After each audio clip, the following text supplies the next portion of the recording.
Good day, everyone. This is Mike Fitz, your resident naturalist with Explore.org, the world's largest live nature cam network. Explore is excited to introduce our newest live cam, the Gorilla Forest Corridor Cam at the Gorilla Rehabilitation and Conservation Education Center, otherwise known by the acronym GRACE, in the Democratic Republic of Congo. GRACE cares for rescued Grauer's gorillas, a critically endangered gorilla subspecies, and works alongside Congolese communities to promote the conservation of wild gorillas and their habitat. Today, I'm joined by Dr. Sonya Kahlenberg, GRACE's Executive Director, to discuss the work of GRACE, the gorillas under their care, and the conservation of this critically endangered great ape. Sonya, thank you so much for joining me on the chat today. Thank you, Mike, and happy World Gorilla Day, everybody. Yeah, we're so excited to have the gorilla. Please go ahead. Yeah, no, I just wanted to say on behalf of everyone at GRACE, we are so excited about the new Gorilla Cam and about sharing the gorillas with the world. So I just wanted to say, to start out by saying thank you so much to Explore for this amazing opportunity. Yeah, and I actually was trying to echo those thoughts as well, only vice versa. So yeah, Explore is so excited to have the Gorilla Cam online so we can share this experience with everybody. I tune in when I get up in the morning. I often try to take a look back in the feed to see what the gorillas were doing that morning before I got up. So it's incredibly exciting to see these animals. Yeah, I was up this morning at 4 watching them, and it was amazing. There was a beautiful view of one of our females, Kalange, as she was relaxing in the forest and playing with vegetation. And yeah, it's amazing. How cool. And I'm curious, as we get into our conversation here about GRACE and its gorillas, I'm just a little bit curious about how you got involved in the study of great apes. Oh, that was a long time ago. I mean, I became interested in great apes, I think, in the way that a lot of people were first interested in great apes, and that was learning about the lives and the work of Dian Fossey. And when I was in, I think it was middle school, I remember doing a report on mountain gorillas. And, reading all about mountain gorillas and studying them, I got just really intrigued, and that kind of led me down a certain path, and I became passionate about animal behavior and majored in that in college, and then went to grad school. And I'm fortunate enough that I was able to do field work on great apes, and I have been able to study not only orangutans, chimpanzees, and now I'm working with gorillas. So I feel very fortunate, 3 great apes to be working with. So it's an amazing opportunity. And can you tell us a little bit more about GRACE? How and when did it become established? So GRACE is the world's only sanctuary for Grauer's gorillas. And because most people have never heard of Grauer's gorillas, I just wanted to start by saying that they're one of the 4 subspecies of gorillas. And they're closely related to mountain gorillas, which is a more commonly known type of gorilla. So they only live in the eastern part of the Democratic Republic of Congo. And as you mentioned in your opening, they're critically endangered. So they lost around 80% of their wild population just in the past 20 years. So GRACE was established 10 years ago, really out of necessity. And that was because there were infant gorillas that were being rescued, and there was no place to care for those individuals. So a conservation-minded community offered land, basically, for the sanctuary to be built in their region. And so from the very beginning of the GRACE project, the community has played a very important role, and we continue to work closely with the community in everything we do. In the United States, GRACE is a nonprofit, but our entire team in the DRC is Congolese. And that's something we're very proud of because we're only successful because of the dedicated DRC team that we have, who show up every day, no matter what, even through trying circumstances. And they're really committed to protecting their country's gorillas. So that's the reason for our success. And can you tell us a little bit more just about the facilities that you have at GRACE? Give us a basic overview. How do you really support and care for the gorillas in the facility? So at Grace, we kind of see ourselves as like a halfway house for gorillas. We provide them with life-saving healthcare, a natural forest environment and diet, as well as a social group. And the hope is that eventually that the individuals will be able to be reintroduced back into the wild. This means that it's really important for them to lead as natural of a life as possible while they're at Grace. And they actually do. So they forage for the majority of their food on their own. They spend each day in the forest, and they have minimal exposure to humans. This way, they're learning skills that are needed for the wild. Some gorillas, because, for example, we have one gorilla who sustained a gunshot wound to her knee when she was captured. So some gorillas will not be able to be reintroduced, and for them, Grace is going to be their forever home. But we don't just provide care for gorillas. I just wanted to mention that at the beginning. We also work with local communities on conservation education and on behavior change projects that are focused on protecting wild gorilla habitat. Additionally, we are leading research to help safeguard wild Grauer's gorillas populations in our area. And if people are interested in learning more about those things, you can go to gracegorillas.org. There's a lot of great articles listed on there. I think, Sonya, I think you've authored many of those that help talk about your work in the community. So I was browsing those, more than that actually, in preparation for this chat, so I could learn a little bit more about the facility. So yeah, I encourage everyone who wants to know more about the work of Grace in the communities to please go to their website, and you can read about that more extensively. It's very fascinating to learn about their involvement in the local community. Of course, you mentioned, Sonya, that the habitat for these gorillas is mostly forested. Is that what the gorillas are experiencing when they're in their enclosures at the facility? Are those forested enclosures for the most part? Yeah, and that's what you see on the Explore cam. So basically the camera that is currently active is set in an area where the gorillas come and go from the forest.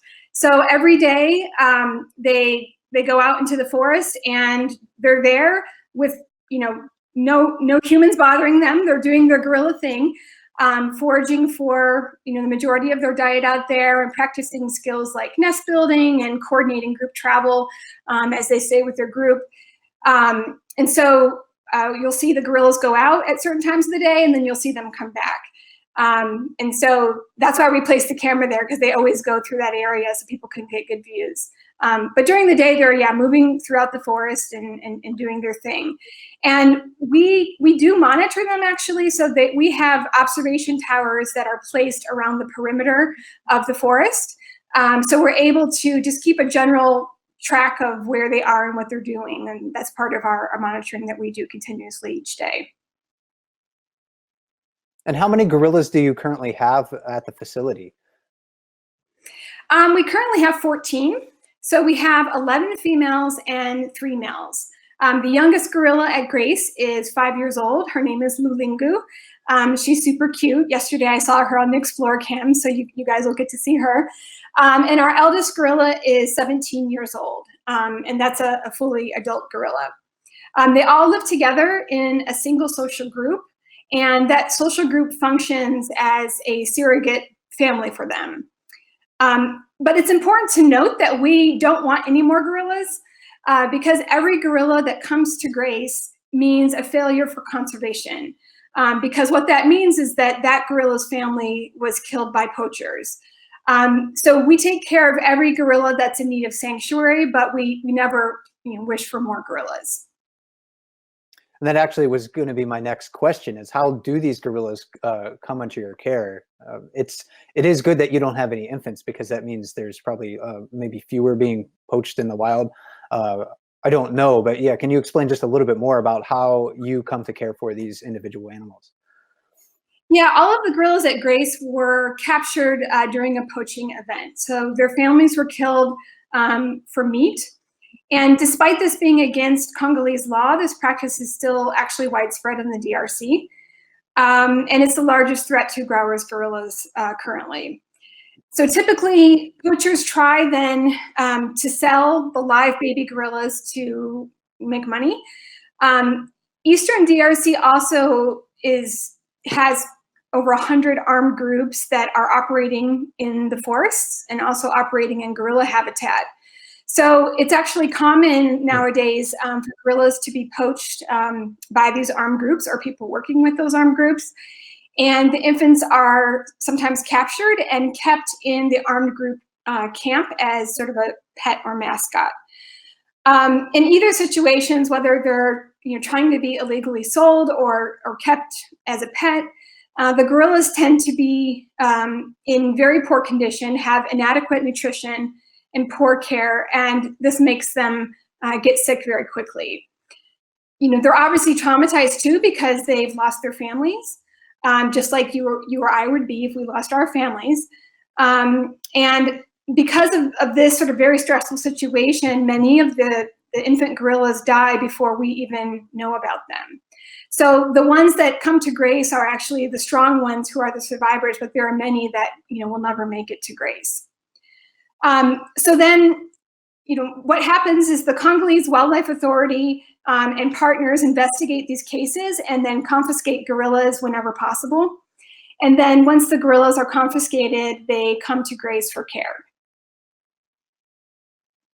And each gorilla that you mentioned has experienced, some form of physical and mental trauma to arrive at the facility. So what process do you use to not only, physically treat their injuries, but also ensure that they recover mentally from, these traumatizing experiences? That's a great question because, yeah, it's one of our major concerns. So most of the gorillas that arrive at grace are younger than 3 years old. And that means they should not yet be weaned from their mothers. And, as you mentioned, they're also traumatized and some are even badly hurt. For example, the gunshot wound injury that I mentioned before. So the first priority when they come to grace is that we get the gorillas stabilized, to get their health stabilized. We have expert caregivers at grace who provide around-the-clock care for those infants during this critical period.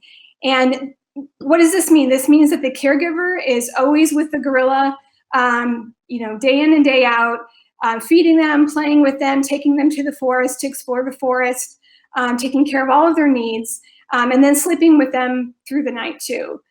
But humans can, we're not gorillas, and humans can never replace a gorilla.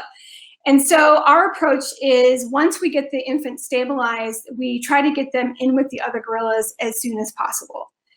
And we've been really lucky. So we have had 100% success in integrating infants in with the larger group.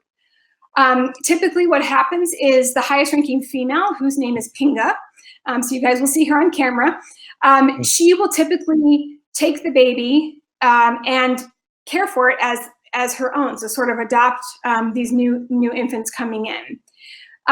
She obviously is not producing milk, so we still provide formula for the infants, but she does everything else. So she carries the infants around, she protects them within the group, she shows them how to forage, and then builds a nest at night and sleeps with the infant. So basically, becomes the surrogate mother. And what we have found is that, to get back to your question about the psychological trauma, what we have found is that once the gorillas are back in with gorillas, they really don't look back. They don't want to be with humans. They want to be with gorillas, because that's their world. That's what they know. And we can tend to their physical wounds. We can provide medicine or whatever treatments that they need, but we can't really heal the psychological ones. And what we have seen is that the gorillas play a very important role in this, and they really, function to heal each other. And how does their social structure at grace, compare to a completely wild group? I mean, these are, from what I know about gorilla society, and admittedly, I don't know that much, but they do, live in family groups for more or less. So how does their social structure, at grace compare? Because these are all individuals who came from different places. They didn't have a prior history with one another. Yes, which actually makes it fascinating that they accept each other so well, right? Yeah. But yeah, I mean, in terms of their social structure, we're kind of lucky because in terms of the ratio of males and females that we've gotten at Grace, it actually turned out to be similar to what a wild group would look like. We've actually had gorilla experts who study gorillas in the wild come to Grace and remark about how wildlike the group actually is. So we have an adult male, silverback. His name is Kioma. I actually see him behind you on the video. He's easy to recognize. There he is. He's easy to recognize because he has a silver saddle across his back. So he is the leader of the group, and that's similar to, as you know, in wild gorillas, where a silverback male leads the group. And then we have, you know, the remainder of the group are adult females mostly, and then younger gorillas. And since these gorillas live within an enclosed area, do you take you know, additional measures to make sure that the habitat remains healthy within those small areas? Because the enclosures are remind me of, about the size of them. They're something like 10 or 16 acres. Is that correct? 39 acres. Okay. Yeah, 39 acres. So that seems big, but we always want even bigger. So that's actually a really good question, how we maintain those habitats. So gorillas eat a lot. I mean, a lot. So before we had these forest habitats, we would go and cut vegetation for the gorillas every day. And this is when the gorillas were much smaller and younger. But even back then, we were providing them with 600 pounds of vegetation per day. And it would, yeah, exactly. So it would be even more than that now because they're a lot bigger now. So given that they're foraging in a fixed environment, like our forest enclosures, we obviously have to take care of the habitat. So we actually rotate the gorillas between habitats to give the vegetation a chance to regenerate. We also have a farm on site where we grow vegetation that the gorillas love. So we do have a management plan so that we can, you know, reseed areas when gorillas have, you know, picked it clean for all the foods that they love. But yeah, that's a really good question. And I'm just curious about this. What types of food do they prefer? What is you know, a gorilla's sort of dream diet? Oh, our gorillas love elephant grass. That's one of their favorites. You know, they do love fruit, but they tend to incorporate more vegetation into their diets. They'll eat fruit seasonally when it's available. And we do give them some fruit, but the majority of their diet is vegetation. So they love elephant grass. They also love banana plants. They'll eat the banana fruit too, but the actual plant, they love sort of, you know, ripping those apart and eating the nice juicy insides of those. And yeah, I they're know, super please, sorry. Sorry. No, I was just saying they're super strong and can be destructive too, you know, tearing plants out of the ground and ripping bark off the trees. So we're always kind of, sometimes we joke and call them they're like their own deforestation project. I would imagine. I mean, they are tremendously large animals overall. Yeah. That's one thing we haven't really discussed is how big they get. So, you know, what would a fully grown adult male weigh? I know they can stand sometimes close to 6 feet high when they stand on their hind legs. But what would they weigh at that size? Yeah, it could be, you know, between 400 to 500 pounds. And then the males are twice the size of females. So females would be half that. But that's huge. So when you're up close to an adult silverback Grauer's gorilla, it's quite impressive. And from my experience, you know, watching animals in the wild, I've really come to believe that animals are much more intelligent than what, you know, what many people might believe. So with gorillas, I mean, that has to be especially the case. I mean, there's many examples of of gorillas doing remarkably intelligent things. Of course, gorillas have the ability to learn sign language. So since the gorillas at Grace are in this enclosure, how do you keep them sort of enriched? How do you keep them, sort of their brains stimulated when they aren't, living an exactly wild life? Well, I mean, we try to, as I said before, we try to mimic a wildlife as much as possible. And our gorillas are lucky because the habitat that they live in is actually habitat that is very similar to what Grauer's gorillas have in the wild. So just adjacent to Grace is a reserve called the Taina Nature Reserve. And that reserve has wild Grauer's gorillas as well as other endangered species like chimpanzees. So the forest that the Grace gorillas are in does not have wild gorillas or chimpanzees in it, but it has a lot of the same foods that they would encounter in the wild because there's wild gorillas just next door. So in terms of enrichment, they have a very enriching environment. They're in the forest each day. So unlike other sanctuaries who do not have access to such an environment, our gorillas are really lucky in that way. That being said, we do try to encourage them to, have other interesting things in their life that, promote problem solving. For example, as you said, they are very intelligent. So we use things, when they come inside, we'll have things set up like puzzle feeders, and the food will be scattered around, so they have to look for it. Actually, just recently, as part of our education program, we just finished a project with some youth conservation clubs where local kids designed and created baskets for the gorillas. So they wove baskets, and then we hid food inside the baskets, and then hid those for the gorillas. The gorillas love them. They actually, it was funny because the caregivers said that the gorillas, when they found the baskets and removed the food, they actually brought the baskets back like, can you put more in there, please?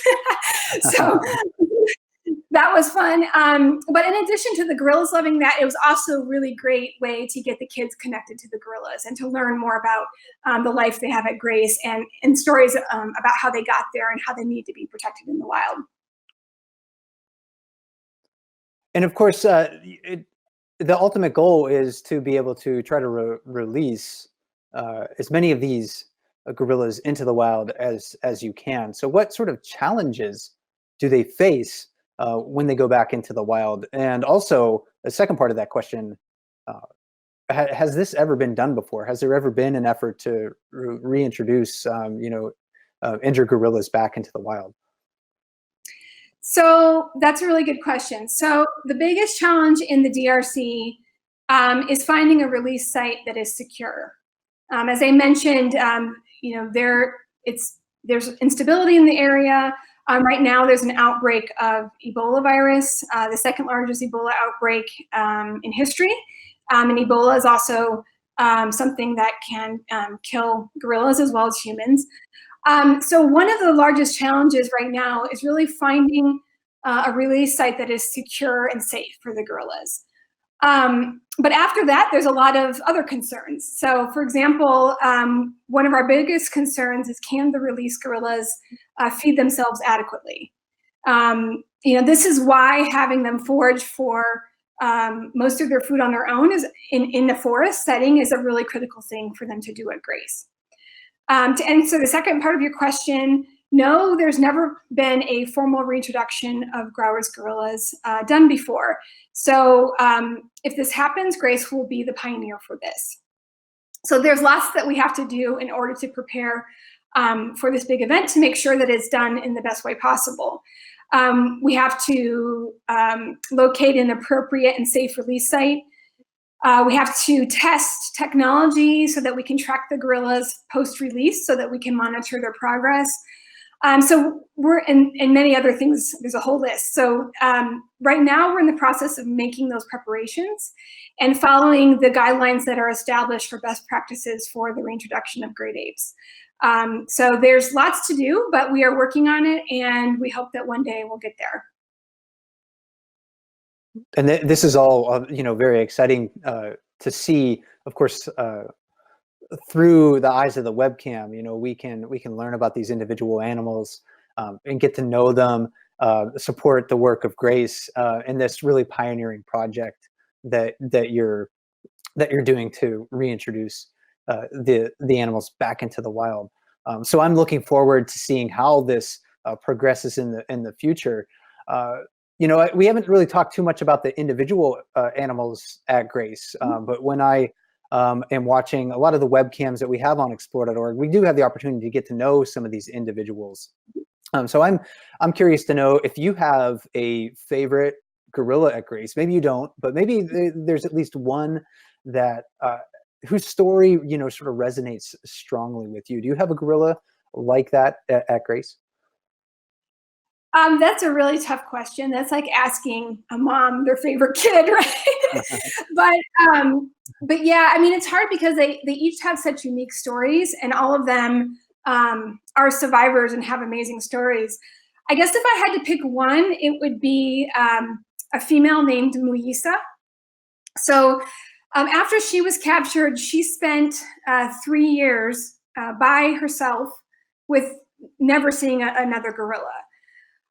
So when we brought her to Grace, she was airlifted from Rwanda, so she was being cared for in Rwanda. So when we airlifted her into the Congo, and she came to Grace, and after she went through her quarantine period, we were worried. We weren't sure how this was going to go. She was older than most gorillas who come to Grace. She was 4 years old, so she wasn't a little baby. And she hadn't been around gorillas, so we weren't sure how she was going to react to the gorillas, if it would be appropriate behavior, and how the gorillas then would react to her. And with each of these integrations, it's sort of like at some point you have to just hope for the best and prepare and then see how it goes. Mm-hmm. I have to tell you the truth, we are nervous about this one. And surprisingly, though, when we opened the door, Muyisa ran out and she kind of paused, and the other gorillas surrounded her. And we were thinking, oh no, what's going to happen? And then it was really beautiful. So the group then came and embraced her. And it was such a beautiful moment for us because it was sort of like the gorillas were saying, it's okay now, we've got you, and nowadays you could never tell that Muyisa had this rough start. Like, she's completely integrated in with the group. She behaves normally.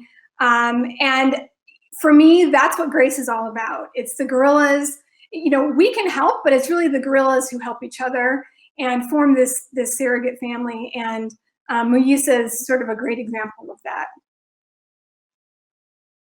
Well, that's wonderful to hear. Yeah, I think we can all sort of connect with their sense of obligation and family, and their sense of care and their ability to survive. So those are a few of the characteristics that I'll be, able to connect with these animals as we continue to watch the webcams. So just a few more questions for you, Sonya, before we conclude our conversation. How can people at home support the work of Grace and the conservation of gorillas in the wild? Well, Explore has made it easy for us in some ways, because now you can log on to Explore and check out the cam, and that's a great way to sort of see what's the latest thing in real time happening at Grace, and for updates about our work. We're hoping to have some meet and greets with our staff so that you can learn more about what they do behind the scenes. You can also visit our website anytime, gracegorillas.org, and follow us on social media. We try to update that frequently so people know what's going on in the field. We're always looking for support for our work, and on our website we give several ways that people can help, so you can check that out. One easy thing that everyone can do is to recycle your old cell phones. So that might sound surprising, but it's true. So many of the minerals that are used in cell phone components are actually mined, often illegally, inside gorilla habitat in the DRC. So by just recycling your phone and only upgrading your phone when you absolutely have to, you're protecting Grauer's gorillas. There's instructions for how you can easily recycle your phone on our website, so you can find it there. But that's something that anyone can do. Well, great advice. I think many of us will take that to heart and look around our house for any of those old electronics and You have make to. our best. I know almost everybody does. Yeah. So take a look around, see what you got, take them to a recycling facility, help some gorillas. Exactly. One final question for you, Sonya. Why are gorillas and other great apes, so special to you? You've largely dedicated your life to the study and protection of these animals. So I'm just really curious about why they resonate so strongly with you. I love all animals. I'm actually a big bird lover too. But yeah, I mean, I guess for me, it's the human characteristics, the human-like characteristics of great apes that has always really touched me. You're looking at them and they're looking back at you just as curious about you as you are about them. I really feel strongly that, these are the animals that are closest to us in the animal kingdom. And if we can't protect them and save them from extinction, shame on us. And really, all animals we want to protect and do our best to save them. But I feel really strongly that, we need to dedicate resources and our time and energy, and I've dedicated my time and energy to focus on our closest relatives because they're amazing. Well, very well said. I couldn't agree with you more. Sonya, I would like to thank you for joining me on the chat on this World Gorilla Day. And I encourage everyone, of course, to go to explore.org/gorillas anytime you want to watch highlights or scroll back through the live camera feed to see live gorillas. You can also tune in. We have broadcast hours posted on the website to tune in for the best times for that. You can also, of course, go to gracegorillas.org to learn more about their facility, their conservation efforts for the gorillas, how they work with their communities, and also some really great guides to the individual animals that they have there. So they have biographies on the website. They're wonderful to read. So I encourage everyone to check those out as well. But Sonya, once again, thank you for joining me today. Thank you, Mike, and thank you, Explore, and thank you, everyone who's tuning in. We're so excited to see all the enthusiasm out there for the gorillas. It's really great. And again, my name is Mike Fitz with explore.org. Thanks for joining me today, and never stop learning. Gorillas inspire awe through their size and strength. Mother gorillas are closely bonded with their offspring and showing a tremendous amount of devotion. They are among the most intelligent of mammals and a close evolutionary cousin of humanity. This is Mike Fitz with explore.org, the world's largest live nature cam network. Explore is excited to introduce our newest live cam, the Gorilla Forest Corridor Cam at the Gorilla Rehabilitation and Conservation Education Center, known by the acronym GRACE. It's in the Democratic Republic of Congo. Today, I'm joined by Craig Sholley, Senior Vice President, of the African Wildlife Foundation, which is Africa's oldest conservation organization.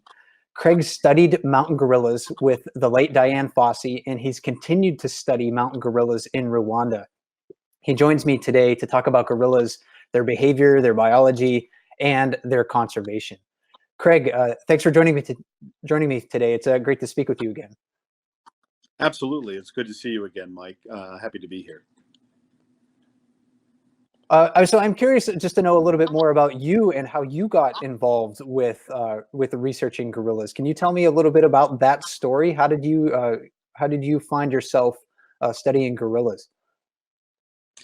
Sure, absolutely. I was a Peace Corps volunteer in Democratic Republic of Congo. Interestingly enough, I was Peace Corps in the Kivu region, which is where you find Grauer's gorilla, the gorilla that basically is exhibited and or maintained in the Gray Sanctuary. As a result of that, I had the opportunity to go out into the field in the early 1970s with a pretty interesting guy who had this concept of habituating groups of gorillas and then basically using those habituated groups for gorilla tourism. That occurred in the home of Grauer's gorilla, or at least one of the homes of Grauer's gorillas. It's a place called Cauzibiega. At any rate, that was my introduction to gorillas a long, long time ago. And then, fortuitously, a pair of Peace Corps volunteers that I knew very, very well ended up working at Karasoke, and it's a long story, but as a result of their efforts and an introduction to Diane, I was able to go to Karasoke, and I worked there as a researcher for a number of years. Well, fantastic. You know, it must be a remarkable experience to see gorillas in the wild. But of course, they are, some populations are critically endangered. So how is the African Wildlife Foundation involved in protecting gorillas? AWF has been involved in gorilla conservation for a very, very long time, ostensibly since the late 1970s. After I worked with Diane, I had the opportunity to liaise with AWF, who was in the process of developing a mountain gorilla conservation effort. They recruited me to become their director. I was based in Rwanda, and so quite literally over the course of the last 40 plus years, we've been involved in mountain gorilla conservation. We've led an effort that is kind of multifaceted. Obviously, conservation on the ground. We've had anti-poaching efforts that have been very, very successful over the last couple of decades. It's rare that mountain gorillas are poached these days as a result of those efforts. We've had a very, very strong tourism development component also, and I think that's played a very important role in terms of mountain gorilla conservation, because obviously people from all over the world go to Rwanda and also Uganda, and in some cases DRC these days. They pay an awful lot of money to go out into the field to see mountain gorillas, and it's a result of that economically driven venture that all countries in that range area of mountain gorillas are very, very interested in their conservation. So gorillas are effectively paying for themselves. They're basically a part of the effort that is working to ensure their survival in the future. And we'll get back to the conservation side of things towards the end of our conversation. But for a moment, I want to sort of dive into the basics of gorillas and their biology. You know, we know that they're very intelligent animals. We know that they share a common ancestor with humans. But could you walk us through the evolutionary relationship between humans and gorillas? Well, I think you've said a couple of things already in this commentary. You've indicated that gorillas are distant cousins. They're a great ape, as are we. And it's important to understand that the misconception that a lot of people have that people are evolved from contemporary apes is not true. We're not evolved from contemporary gorillas and or chimpanzees or bonobos. The bottom line is that millions of years ago, we had a common ancestor. That lineage is very, very complicated. And obviously there are an awful lot of pre-human ancestors like Cro-Magnon man and Neanderthal and Australopithecus. You know, the bottom line is that that we've got our own lineage, and way back when there was a connection to the offshoot of where gorillas went, but we are distant cousins, and that's a valid way of describing it.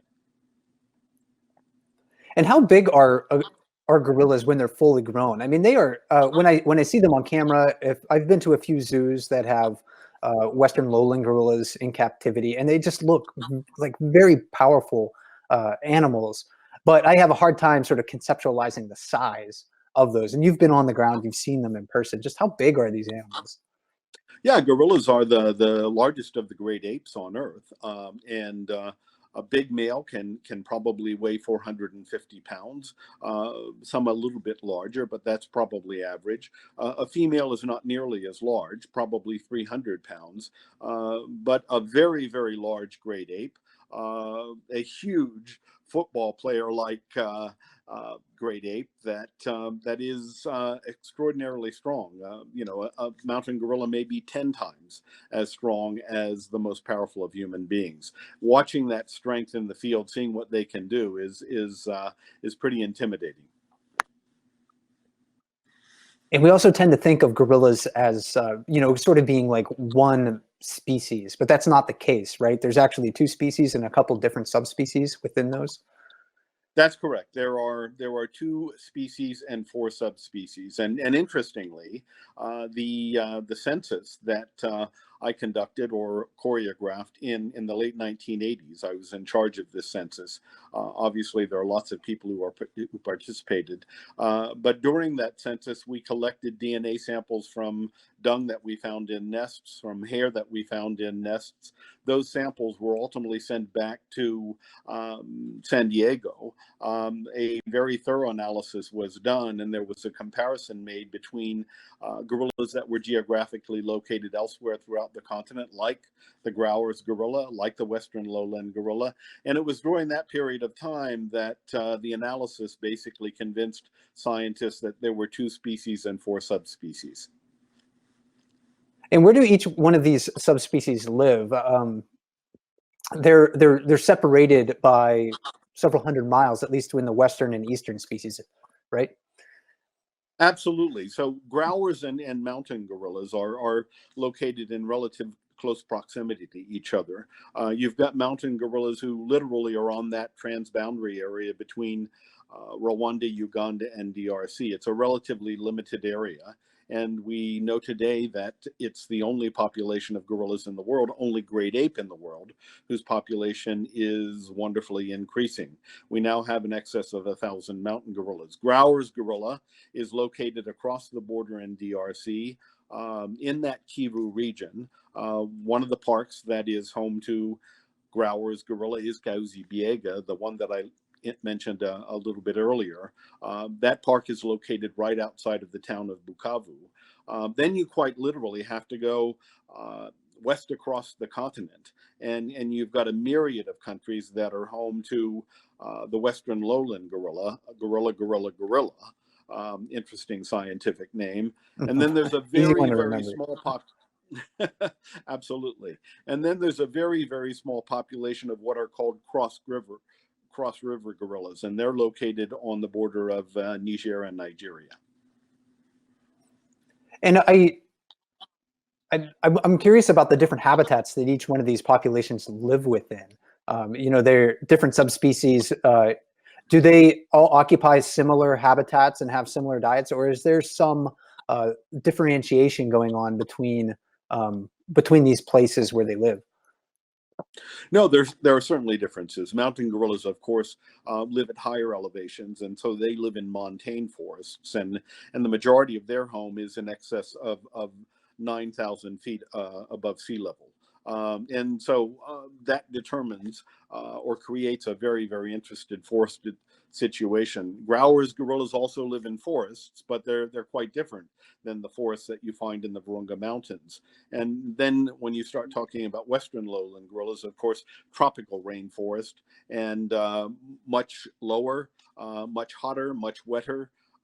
There are differences as far as habitats are concerned, and all of these gorillas live in big salad bowls, but the kind of food that they eat is determined by the habitat.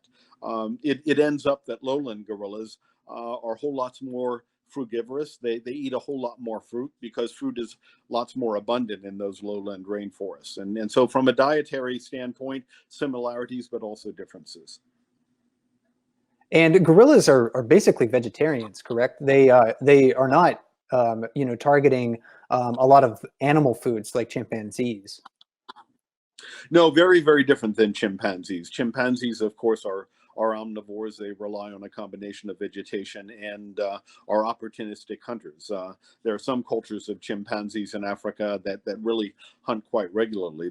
They hunt a variety of monkey species. Gorillas don't do that.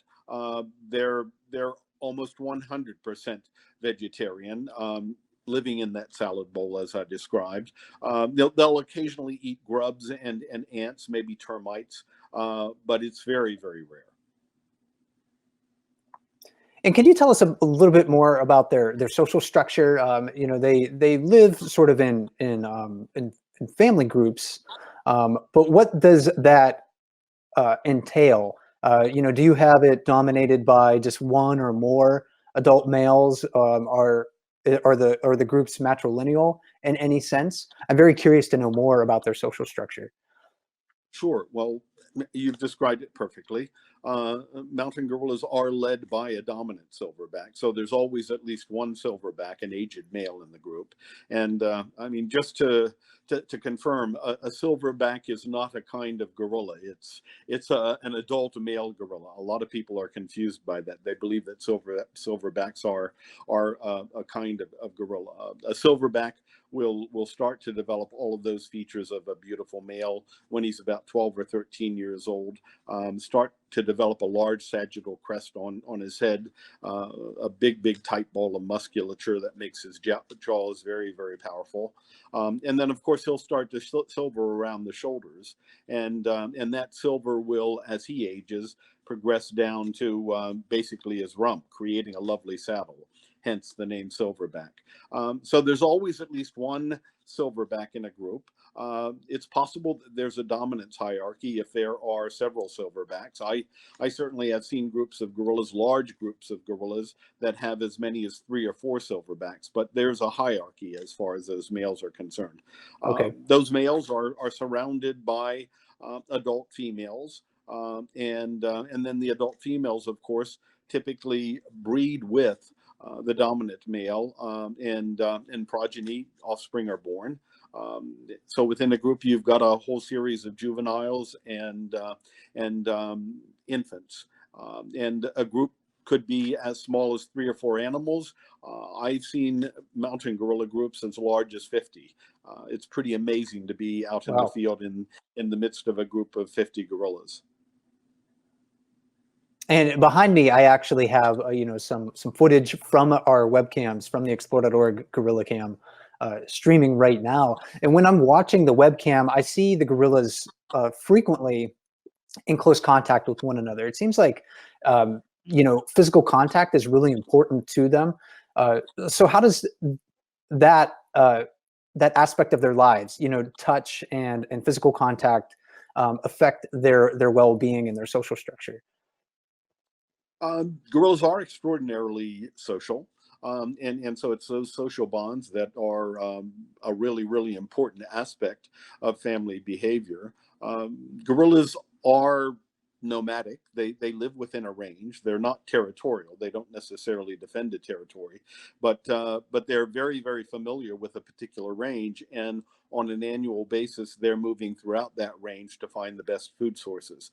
From a daily behavioral pattern standpoint, I think it's fair to say that gorillas sleep through the night. Early in the morning, 6, 7 o'clock in the morning, typically the dominant male will get up and take off and start feeding. The rest of the group will follow. It's very, very common for gorillas to have a mid-morning and a mid-afternoon siesta, wherein they're going to sleep and basically engage in that kind of social behavior. So very, very common to see an awful lot of grooming behavior, females taking care of their infants, suckling their infants. And it's during this period of time that the subadults and the juveniles will engage in a phenomenal array of play behavior that's really quite fun to watch. And yeah, it's just like a group of teenagers basically out playing on a football field. It's lively play. But as you say, that social dynamic is a very, very important part of gorilla behavior. And while they're moving, there's not an awful lot of touch and interaction in that particular regard. But it's during these siestas and as they're bedding down at night that you get a lot of social interaction. And what ways do they communicate with one another? I mean, being so intelligent, they must not only use vocalizations, but also other means to communicate with one another. And of course, within that regard, I'll ask kind of the second part of that question too. Maybe the most famous sort of communication strategy of a gorilla is with the males, and they're beating their chests. I think everyone has, you know, seen some sort of caricature of that on television. But can you, kind of walk us through how they communicate with one another? And I'm specifically interested to know more about that chest beating. Sure. I mean, obviously, body posture is important as far as communication is concerned. I think that basically applies to almost any species. But body posture in gorillas is certainly a means by which they convey messages. Mountain gorillas have about 16 or 17 different kinds of vocalizations, ranging from a belch vocalization to a raw to what is called singing to a hoot series. Each and every one of those vocalizations means something. In some cases, it's a contact call. In other cases, it means aggression. If a gorilla pig grunts at you, you want to be very, very careful because they're probably dissatisfied and you want to get out of their way. The same is true of another gorilla. And so body posture and vocalizations are very important as far as gorilla behavior is concerned as it relates to communication. Chest beating, interestingly enough, a lot of people apply that behavior only to the adult males, and in fact, all gorillas chest beat. I've seen infants 7 or 8 months old practicing a chest beat, and it's quite funny because they're not very good at it, and many times instead of hitting their chest, they actually belt themselves on their lower chin, and you hear this loud clicking of teeth. It's quite funny. But a male will use it basically to alert gorillas in the area that obviously this is where he lives. He does it in the context of basically communicating with other males. It's quite funny because typically a chest beat is initiated with a gorilla sitting very, very calmly, and he'll go into what is called a hoot series, and very quietly he'll start to move his chest back or his head back and forth, and out of this big 450-pound animal, you suddenly get this series of vocalizations that sound something like this. Ooh, ooh, ooh, ooh, ooh, ooh, which is called a hoot series, and then ultimately he goes bipedal and beats his chest, and that resonates and basically can carry over a period of a mile or so. And the chest beating, actually, the recordings that I've heard of it don't really sound like a thumping at all. It's more of a popping noise. I wish I could recreate it because it's so distinctive. So to me, that was very surprising to hear. Do you know how they're making that sort of popping noise when they're doing that? Yeah, it's actually called a pock. P-O-K. So what you're describing is very, very close to what is heard. And I mean, a mountain gorilla male will cup his hands and then basically beat his chest under those big pectorals, and that's naked skin. It's not haired skin, and ultimately the pock ensues. And I think this might be a good opportunity also to, of course, get back to our topic of conservation of these gorillas. You had mentioned that mountain gorillas are, they're really one of the few, maybe the only, great ape with an increasing population.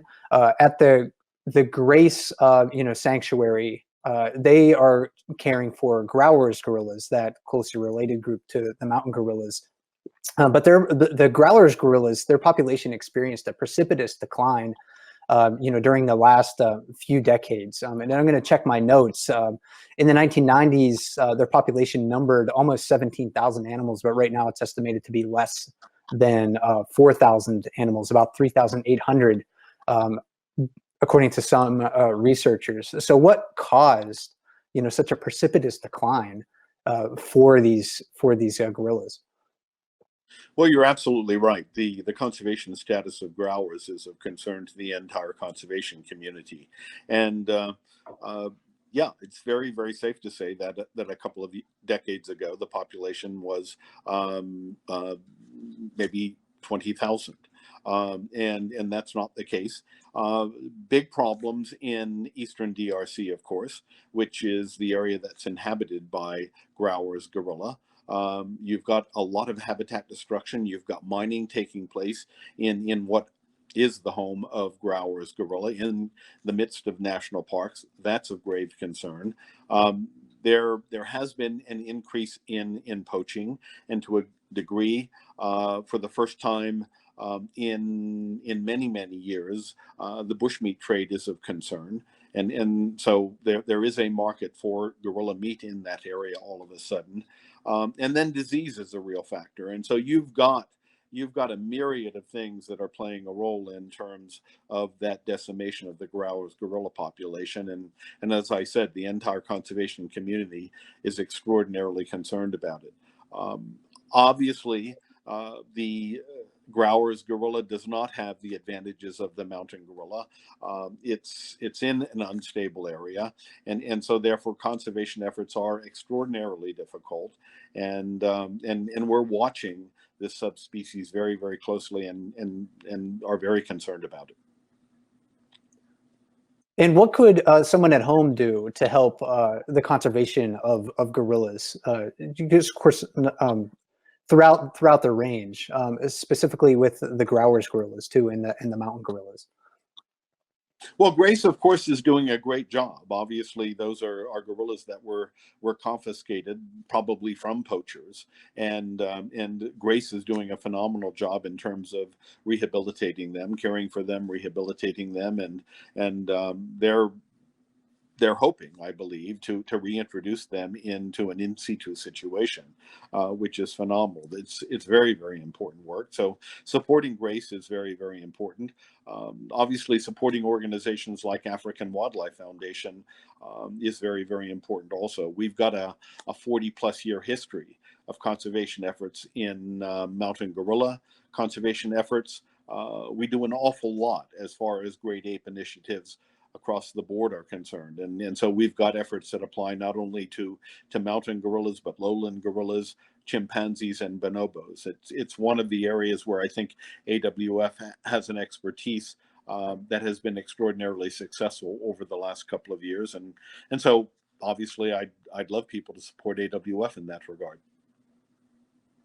And I'd also like to add too, from my reading, it's also very important to make sure that our electronics are sourced from places that have a strong human rights record, and the companies are ensuring that happens, because in that unstable region of Africa, there are still people who may be forced into slavery to work into some of these mines. And you talked about the bushmeat trade before. These are very remote places. So if you're working in a mine in the middle, of the jungle, you don't have a lot of options for food, and that ends up affecting, the populations of wild animals in these areas. So I'd like to encourage everyone to make sure that your electronics are sourced from places that are being mined in a sustainable manner and from a strong human rights standard. Mike, you're absolutely right. Yep. I mean, I would reinforce that, and the bottom line is that whenever you've got people entering a protected area and you've got mineral extraction and things of that sort, it has a cascading effect.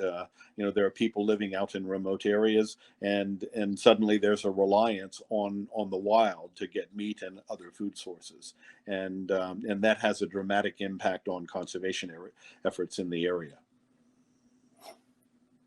I do have, one final question for you, Craig, though. And this one I actually, maybe the one I've been most eager to ask about, because I haven't had the fortune to travel to Africa, so I haven't seen a gorilla in the wild. I'm curious to know if you could sum up the experience. What is it like to really watch a gorilla in the wild? Can you describe that experience for everyone? Well, I've had the good fortune of seeing wildlife throughout the world. I've been involved in conservation for basically my entire life.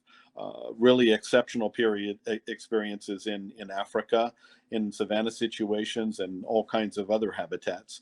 I've had similar experiences in Latin America and Asia, and I have to say, I'm biased, obviously, but I have to say that seeing mountain gorillas in the wild is an extraordinary treat, and it's very unique. You're walking into another species habitat. You're basically on their turf. And because of the way that gorillas have been habituated, they're tolerant of your presence. I don't know of another situation in the world wherein it's quite possible to do this kind of thing, wherein a group of 6 to 8 humans have the ability to basically merge with a group of other primates for a period of an hour and sit and watch them and have the kind of tolerance displayed that I've seen. You're sitting, within 15 feet of one of these large silverbacks that we've been discussing. You've got a whole family group interacting with each other. The youngsters and the juveniles in particular are extraordinarily curious about your presence, and you're obviously looking into the eyes of gorillas, and there's a connection there. There's no question about it. You see a lot of you looking back. It's an exceptionally beautiful experience, and for anybody who has the opportunity to do it, I would recommend doing so. I do believe that gorilla tourism has played a very, very important role in terms of the success of mountain gorilla conservation efforts. Obviously, people from all over the world go to Rwanda and Uganda, and in the past at DRC. They pay substantial funds to basically be able to trek gorillas, and I believe that drives an economy that is receptive to the idea of basically maintaining forested habitats and protecting lovely species like the mountain gorilla. So just a phenomenal experience on all accounts. It sounds incredible. So maybe one day I'll have that opportunity. But in the meantime, I think one of the next best things is to watch the Grace Gorilla Cam on explore.org. So anytime you want to watch that, just go to explore.org/gorillas. That's all you need to remember. Just type that into your web browser and you'll be able to find the camera. It'll pop up. Craig, I'd like to thank you for joining me in the conversation today. I learned quite a bit about gorillas. And please make sure that you visit the website for the Africa Wildlife Foundation. It's awf.org. You can also go to the Grace website as well to learn more about their individual gorillas. That's gracegorillas.org. But Craig, thanks again for joining me today. I learned a ton. Mike, always a pleasure. Good to see you again. Take care. All right. And again, my name is Mike Fitz with explore.org. Thanks for joining me today in Never Stop Learning.